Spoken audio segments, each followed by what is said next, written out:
Après une longue absence, je reviens avec un tout nouveau format que j'aimerais tenter sur la chaîne, à savoir le vlog. Le 25 août sort la première intégrale de la troisième époque de l'Assassin Royal de Robin Hood.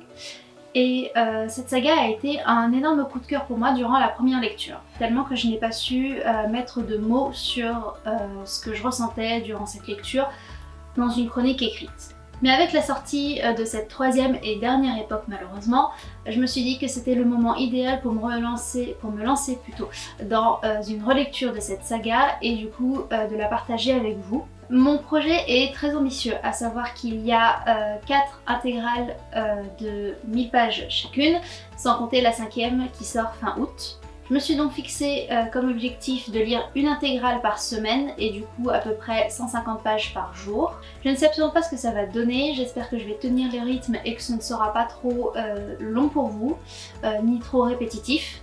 Mais j'essaierai de revenir à peu près tous les jours pour pouvoir vous donner un petit update à chaque fois ou peut-être entre petits tomes ou alors entre grandes intégrales, je verrai en fonction de comment est-ce que je vais construire le vlog. C'est parti, j'espère que ça va vous plaire et que vous découvrirez avec plaisir les aventures de Fitz Chevalerie.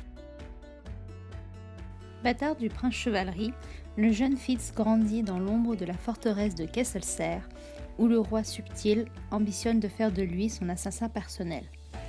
Mais pour survivre, et avant même d'apprendre à manier la lame, il lui faudra faire preuve d'une connaissance parfaite des arcanes de la politique. Je vous retrouve mercredi 11 août, il est environ 17h30 et j'en suis à la page 130 de la première époque de l'Assassin Royal. J'avais prévu de lire à peu près 150 pages par jour, mais ce n'est finalement pas possible. J'ai beaucoup de choses à faire durant la journée et je lis finalement assez lentement. C'est écrit vraiment très petit, c'est des très fines pages, donc ça va pas aussi vite que je le pensais. Donc je vais finalement laisser tomber l'idée de planning et je vais y aller au feeling en faisant des retours assez réguliers quand même. En tout cas, le début de ma lecture me plaît toujours autant. Je me suis remise assez vite dans le bain, j'aime toujours autant la plume de l'autrice que je trouve détaillée, que je trouve poétique. Je retrouve avec grande joie le personnage de Fitz qui est vraiment très attachant quand il est tout petit. On débute l'histoire quand il a environ 6 ans. Et sa candeur est vraiment touchante. J'aime aussi le fait que ce soit un Fitz adulte qui raconte sa jeunesse. Donc on a vraiment un regard, un recul fait par le personnage lui-même, avec du coup une présentation de l'univers assez mature, avec une dimension un peu nostalgique qui correspond d'ailleurs très bien au sentiment que j'éprouve face à cette relecture. Quelque chose que je découvre en revanche dans cette relecture, c'est les indices que l'autrice, tels des petits cailloux qui montrent le chemin, pose au fur et à mesure de l'histoire et qui prennent vraiment tout leur sens par la suite. Par exemple, le mot qui clôture le premier tome est celui de catalyseur, qui est un terme qui va s'avérer très important dans l'histoire. Et du coup, savoir ce qui se passe plus tard me permet d'avoir vraiment une toute nouvelle expérience de lecture et vraiment j'adore. Donc pour le moment, Fitz débute son apprentissage à la fois sous la tutelle de Burich qui lui apprend le monde des animaux en tant que maître d'écurie et à la fois chez Imbre qui lui apprend le métier d'assassin. Ce sont des personnages que j'aime vraiment beaucoup. Ce sont des figures paternelles pour Fitz qui ne rencontrera jamais son père. Donc voilà pour ce début de lecture dans lequel je me replonge avec vraiment beaucoup de plaisir et que je vais aller continuer. Je vous retrouve, on est le 17 août, il est à peu près 15h30 et j'ai terminé le premier tome de la première intégrale hier en rentrant de ma visite du cimetière du Père Lachaise. J'ai fait quelques prises là-bas, j'espère que ça va le faire. Je vous les montrerai si j'y arrive. Si les séquences ne conviennent pas, bah écoutez, tant pis. Pour en revenir du coup à l'Assassin Royal, j'ai du coup terminé le premier tome qui est toujours aussi bien. Fitz a passé la plus grande phase en tout cas de son apprentissage, que ce soit les lettres. le soin des animaux, le meurtre, ou encore l'art qui est la magie psychique de cet univers. C'est incroyable d'ailleurs ce qu'il était doué. Ça promettait un personnage particulièrement talentueux, même parfois un peu trop... Enfin, qui aurait pu dévier vers le stéréotype du gars qui réussit tout ce qu'il entreprend. Mais Robin Hood a réussi à... Enfin, en tout cas, lui a fait vivre des obstacles, des catastrophes, clairement, qui ont fait que il se retrouve diminué de ce talent. Je vous en dis pas plus pour éviter de trop spoiler le bouquin, ce serait dommage. Mais en tout cas, le personnage principal se retrouve du coup avec des séquelles à la fois physiques et psychiques que j'ai trouvé vraiment très intéressant, la manière surtout dont elle traite cette chose-là, et vraiment j'ai beaucoup aimé cette partie-là. J'ai retrouvé avec bonheur le personnage de Patience, qui est la femme du coup du père de Fitz, donc la femme de chevalerie. J'ai toujours beaucoup aimé ce personnage un peu excentrique, un peu en marge de la société, totalement différente de ce qu'elle est censée représenter en tant que reine servante, ou en tout cas ancienne reine servante à cause de l'abdication de son époux. Et j'aime énormément la relation qu'elle tisse avec Fitz. C'est au début un peu tendu, notamment dû au fait qu'il représente ce qu'elle n'a pas pu faire, étant donné que apparemment elle est stérile, ou en tout cas elle ne peut pas avoir d'enfant avec Chevalerie, elle n'a pas pu lui donner un héritier.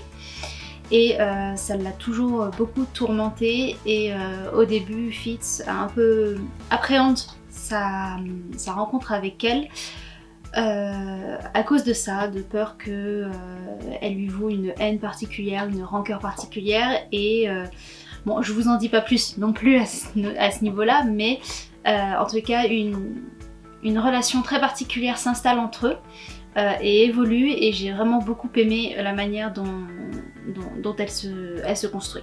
On rencontre également Ketriken. Alors j'espère que je le dis correctement, mais je crois que c'est ça.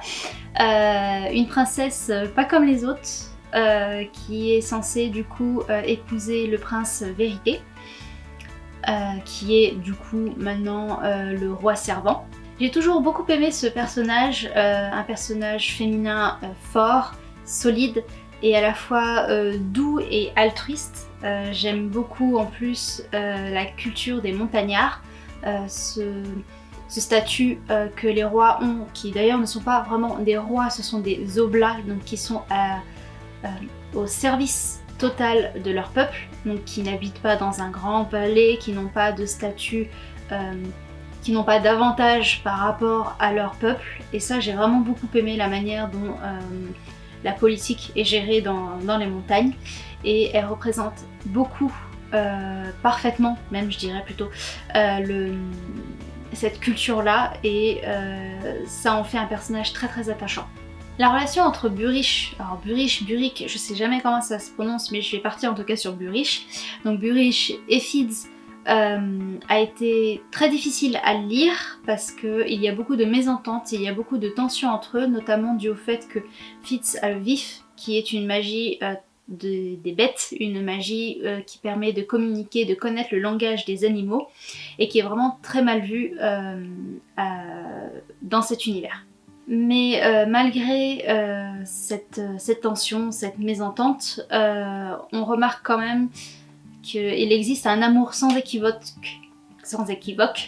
entre Burish et Fitz, d'un père de substitution et d'un fils qui n'était absolument pas prévu.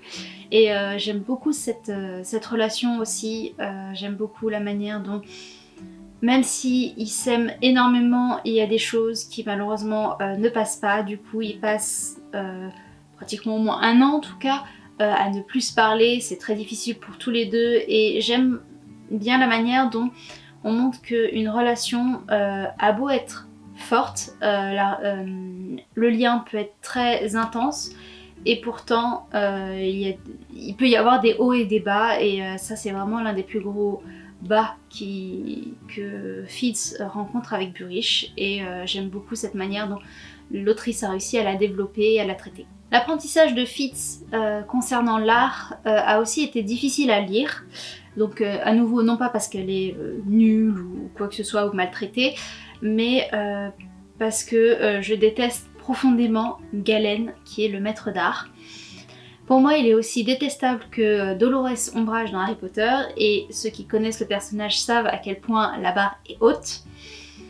Et je leur trouve personnellement beaucoup de similitudes, notamment dans le fait qu'ils n'aiment pas leurs élèves, ils n'aiment même pas enseigner au final.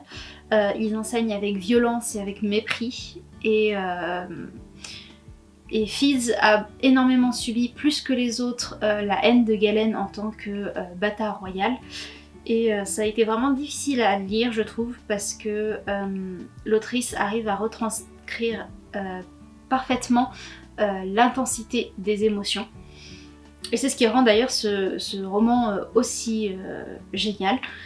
C'est vraiment la manière dont elle rend son récit intense, au point qu'on n'arrive plus à le lâcher, qu'on n'arrive plus à se dire bon, un chapitre, et puis finalement on se dit non, on va peut-être continuer encore un peu, et on arrive finalement au bout du tome et on se dit ouais bon, on a peut-être un peu beaucoup lu. C'est donc du coup un grand plaisir de replonger dans cet univers, dans cette histoire, dans ces personnages, de le relire avec en tête ce qui se passe dans la suite. Ça donne une magie toute particulière, je trouve, qui permet aussi de voir avec du recul comment est-ce que l'autrice a construit son récit, les petits indices, les petits détails qu'elle a posés dès le début pour pouvoir construire la suite, et ça vraiment je trouve ça génial. Donc voilà pour le premier tome. J'ai déjà commencé à lire le second, donc qui est dans cette intégrale divisé en deux parties. Je vais sans doute revenir soit du coup entre ces deux parties, soit peut-être un peu avant, je verrai en fonction de comment est-ce que je construis tout ça, et du temps que j'ai surtout. Mais je reviendrai en tout cas vous faire un petit update, et sur ce, j'y retourne.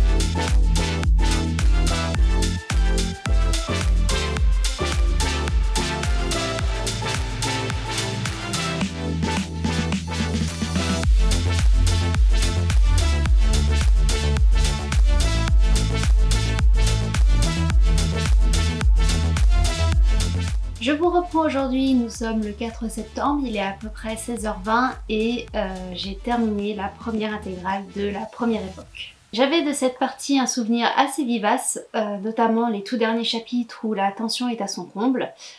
J'ai déjà du mal en temps normal à lâcher ce roman, mais vraiment là sur la fin, impossible de m'en défaire, surtout les 5 derniers chapitres. J'aime vraiment beaucoup ce jeune fils plein d'énergie et d'espoir. J'avais oublié à quel point il pouvait être débordant de vitalité, à quel point il pouvait être impétueux au départ, qui l'amène même à être imprudent, pensant pouvoir duper Royal qui prend peu à peu le pouvoir en l'absence de vérité. Et finalement il se fait même avoir par cet excès de confiance en lui, cet excès de confiance en ses capacités. La toute dernière partie de ce roman est vraiment difficile à lire. Fitz souffre énormément et tout espoir l'abandonne à ce moment-là. L'autrice a ce don de faire ressentir les émotions de ses personnages de manière très intense, et personnellement je n'en suis pas restée indemne. Pour ce qui est de l'intrigue, je la trouve globalement très bien menée, jusque dans les moindres détails. Vraiment, c'est l'un des points forts de Robin Hobb avec ses personnages. Certains trouvent qu'il y a parfois des longueurs, notamment vers le milieu. Moi personnellement, j'aime ce genre de longueur dans des romans de fantasy adulte. Ça permet de développer les personnages, ça permet de développer l'univers, et vraiment c'est quelque chose que j'aime beaucoup. On se laisse emporter de plus en plus dans les intrigues de la cour de Castlesere et dans la rébellion notamment de Fitz face à Royal. Et je trouve ça vraiment de plus en plus captivant. J'aime vraiment beaucoup ce côté politique, ce côté intrigue de cour. La fin est déchirante. Fitz se fait torturer longuement et c'est vraiment un supplice à lire. J'ai vraiment ressenti avec lui son désespoir qui est vraiment profond. Le dernier chapitre quant à lui est incroyablement bien écrit, il est poétique, l'épilogue se terminant notamment sur une phrase que je trouve magnifique: les loups n'ont pas de roi. Et cette plume de l'autrice est vraiment pour moi incroyable à chaque fois. Donc voilà mon avis sur cette première intégrale et je m'en vais commencer le deuxième de ce pas. Revenu d'entre les morts, Fitz doit réapprendre à vivre aux côtés d'Imbre et de Burish. Choisira-t-il la magie primitive qui le lie à son fidèle ami Œil de Nuit, ou bien reprendra-t-il le chemin de la civilisation pour renverser l'usurpateur, son ennemi intime, le prince royal? Hello, je vous reprends, du coup on est le 10 septembre et j'en suis à la page 374 de l'intégrale 2 Première Époque. Donc ça y est, on est sur la deuxième partie et du coup bientôt la fin de la Première Époque. Je sais pas si c'est parce que c'est écrit un peu plus gros ou simplement parce que je me suis vraiment mise dedans ou quoi, mais je me suis mise à le dévorer et voilà, en quelques jours j'en suis déjà à 300, bientôt 400 pages. Ce début est intense, Fitz est au plus mal, il n'a plus aucun goût pour la vie, il est totalement traumatisé par ce qu'il a subi dans les cachots de Royal dans le tome précédent. Personnellement, j'aime énormément la manière dont l'autrice a construit son personnage autour de ce traumatisme-là. On ressent parfaitement les émotions de Fitz, ce qui rend la lecture vraiment captivante et horrifiante en même temps. La solitude de Fitz est d'autant plus renforcée dans ce tome, je trouve. Il rejette le peu de personnes qui est au courant de sa survie. Mais ce que j'aime vraiment par-dessus tout, c'est le lien incroyablement fort que tissent Fitz et Œil de Nuit. Ayant partagé le même corps pendant un moment, il en ressort une relation vraiment toute particulière, un amour et une compréhension de l'autre vraiment profonde, et j'ai trouvé ça juste magique. Au niveau de l'intrigue, elle est un peu plus calme, sans trop de grosses actions au départ. On retrouve Fitz qui est du coup sans objectif, jusqu'au moment où il décide de tout lâcher, de vraiment couper les ponts avec son passé, et avec pour seul objectif du coup se venger de Royal. Il échoue de nouveau avant de prendre la fuite de justesse. Ça c'est un passage qui était vraiment assez flippant quand on tient à Fitz. Et je trouve qu'il prend vraiment du coup un coup de vieux, ou en tout cas il a du mal à se sociabiliser avec les humains de manière générale. Il a vraiment du mal à renouer avec la société et il perd de sa naïveté et de son innocence. On rencontre également le personnage d'Astérie, une ménestrelle en quête d'une grande histoire à raconter, et avec qui j'ai personnellement beaucoup de mal. Mais qui pour le moment, je l'avoue, n'est pas si mal au départ, elle est un peu attachante. Mes griefs contre elle concernent plutôt les événements plus tardifs, mais voilà, pour le moment je l'apprécie à peu près. Donc voilà pour ce début de nouvelle intégrale qui démarre assez vivement d'un point de vue émotionnel. Je m'en vais donc préparer ma première semaine de cours qui s'annonce assez intense elle aussi, et je vous dis à très vite.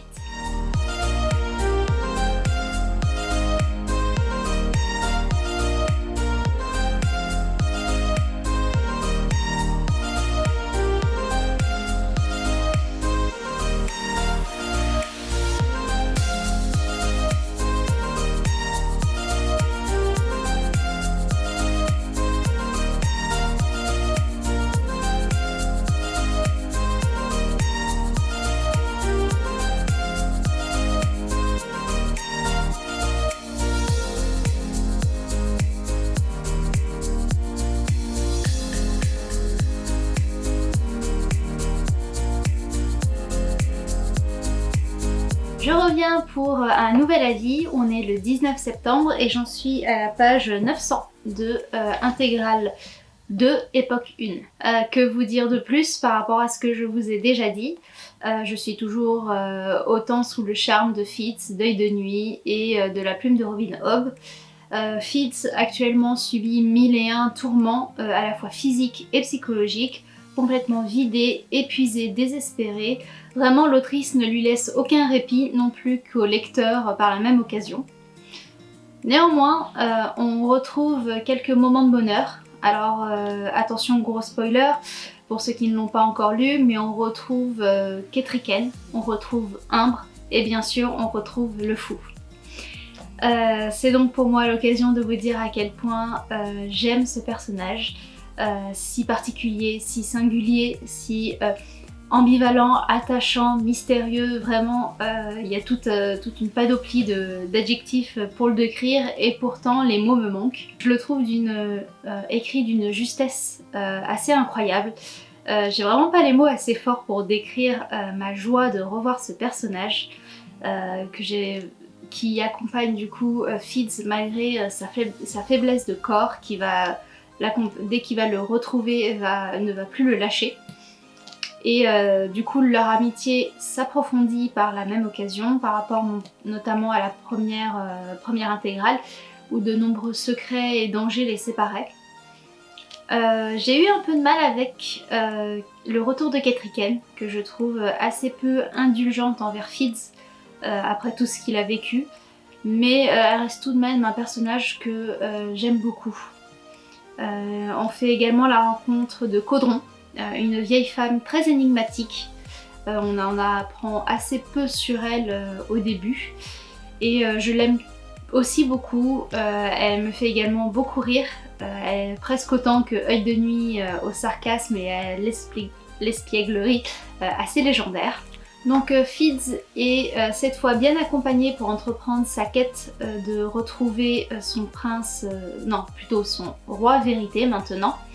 Il n'est plus seul, il fait partie d'une meute comme dirait Œil de Nuit et cela fait vraiment plaisir. Ça fait plaisir de plus le voir dans cette solitude si douloureuse pour lui. C'est également l'occasion pour l'autrice de développer son univers. On en apprend un peu plus sur la magie de l'art que je trouve vraiment captivante. Elle lance aussi des pistes très intéressantes qu'elle explore par la suite dans Les Aventuriers de la Mer et dans La Cité des Anciens. Et vraiment je trouve ça absolument génial. Donc voilà pour le moment. Je m'en vais terminer quelques petits trucs pour les cours et puis je reprends ma route auprès de cette meute.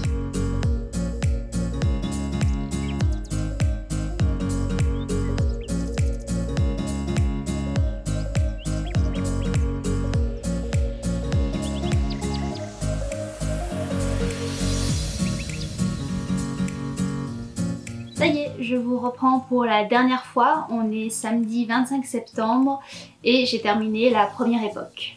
Cette fin m'a énormément émue.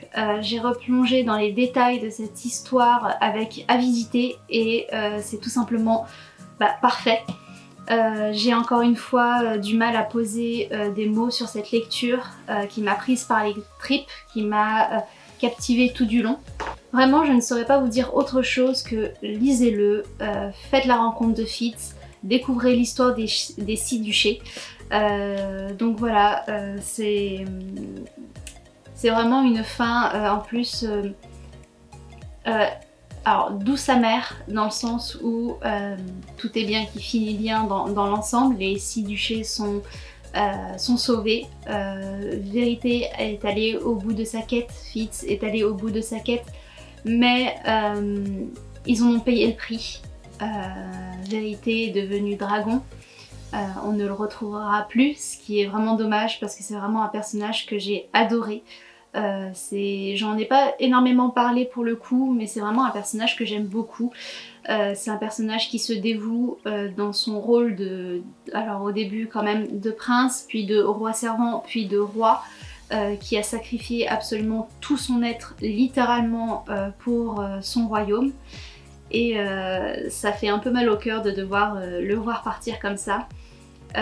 Fitz se retrouve seul à nouveau, enfin seul, avec œil de nuit bien sûr toujours, mais quand même seul. Il repart de son côté, il n'a plus de but. Bon, il a décidé de vivre sa vie pour lui-même. Mais voilà, on a quand même un peu de peine pour lui, en tout cas moi personnellement, même si je sais que tout finit bien. Donc voilà, je vais arrêter là ce blog qui j'espère vous aura plu. Je vous retrouverai bientôt, normalement j'espère, avec un second vlog sur la deuxième époque et peut-être la troisième. Donc abonnez-vous si vous souhaitez avoir la suite. Et d'ici là, je vous dis à la prochaine!